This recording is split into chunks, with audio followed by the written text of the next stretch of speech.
માં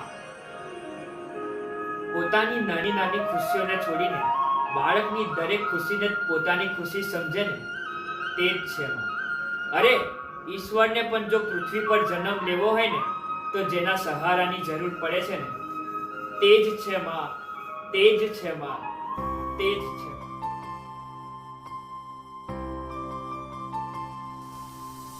मैं कभी बतलाता नहीं पर अंधेरे से डरता हूँ मैं माँ. यूं तो मैं दिखलाता नहीं तेरी परवाह करता हूँ मैं माँ. तुझे सब है पता है ना माँ, तुझे सब है पता है ना माँ, तुझे सब है पता. मेरी माँ, मेरी माँ.